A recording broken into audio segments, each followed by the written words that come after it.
A piece of the World Cup is now for sale, and the asking price is $20 billion. The deal, the Kushner connection, the money Infantino could make, and the boycott threat now on the table. 211 associations will vote on whether football keeps belonging to football, and Europe is already saying it will not go quietly. On July 28, 2026, FIFA unveiled the blueprint for this transformation. The plan leaves the tournament's sporting rules intact, focusing entirely on selling its commercial machinery. FIFA has established a new corporate subsidiary called FIFA Forward Enterprise. This single entity consolidates all broadcast rights, global sponsorships, ticketing, licensing, and tournament operations for the men's, women's, and club World Cups. The financial architecture of the deal is structured around a towering $20 billion valuation. FIFA is offering private investors a minority, non-controlling equity stake of up to 20%.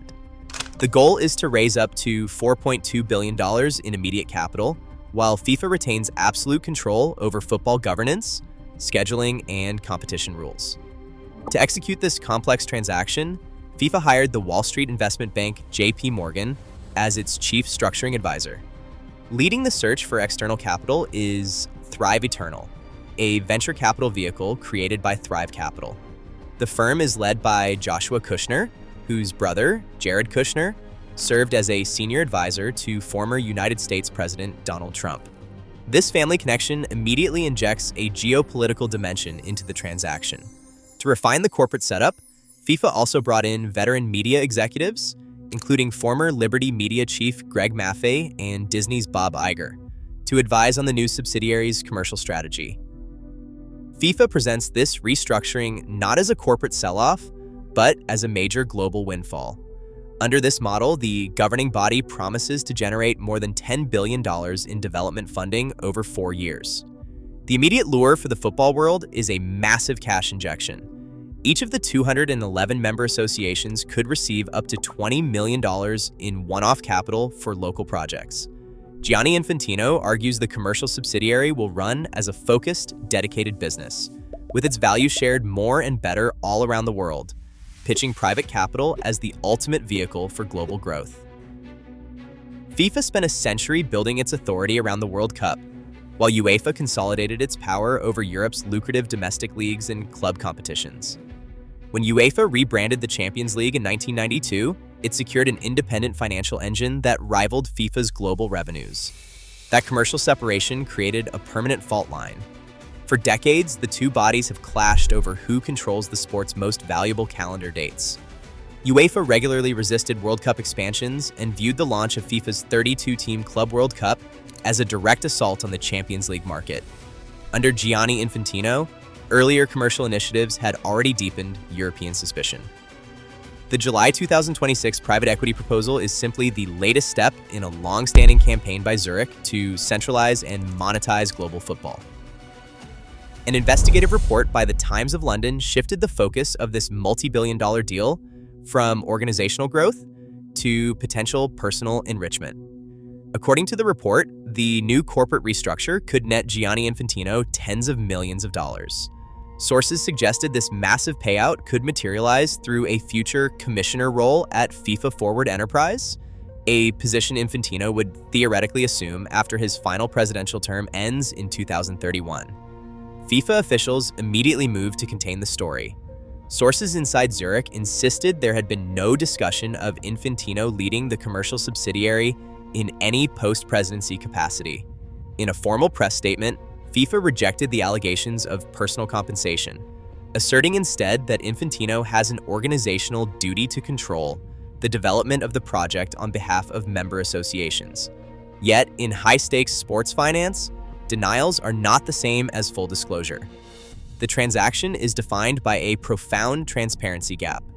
To date, there is no public term sheet, no corporate governance charter, no verified investor list, and no defined executive compensation framework for the new subsidiary.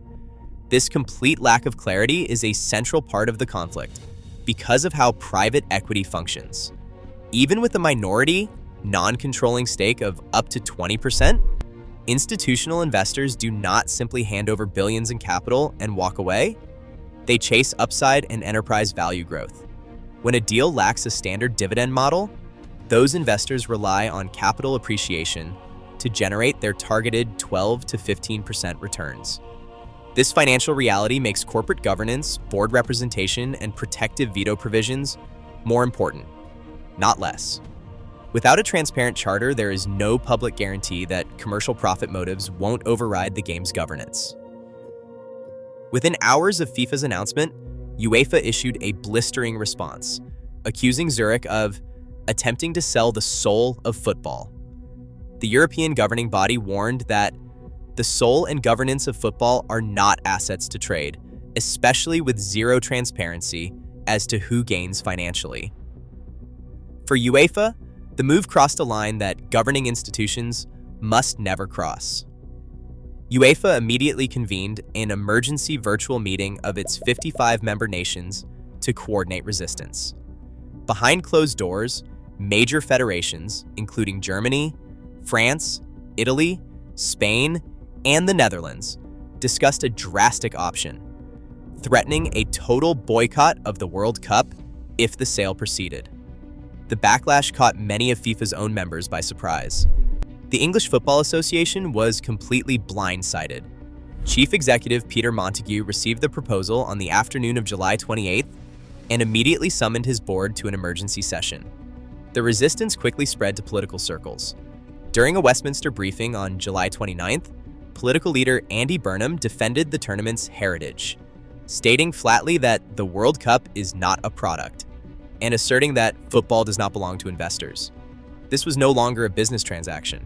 It was an institutional war over who holds the legitimate right to govern the global game. Suspicion had been building for weeks before the commercial buyout was officially announced.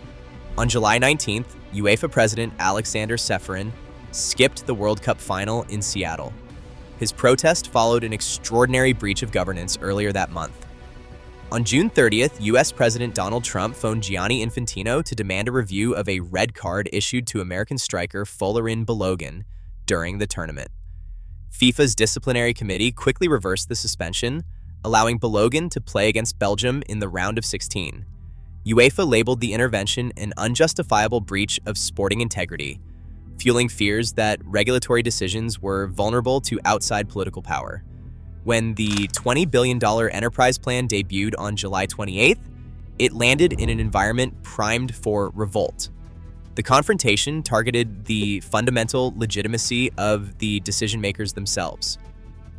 The ultimate power to turn this $20 billion proposal into reality rests with FIFA's 211 member associations. Each nation holds a single vote. Yet, FIFA has announced no definitive date for this ballot, leaving the entire global game in a state of volatile suspension. Without a timeline, the proposal remains an active, unsettled battleground.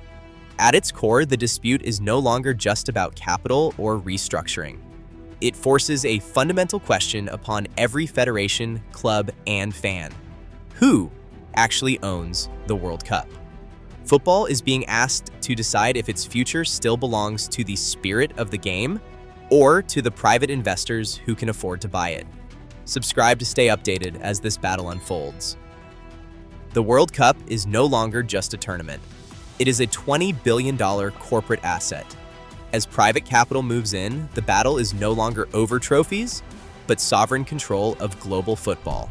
The game's future is being traded in boardrooms. Subscribe for more deep dive sports journalism.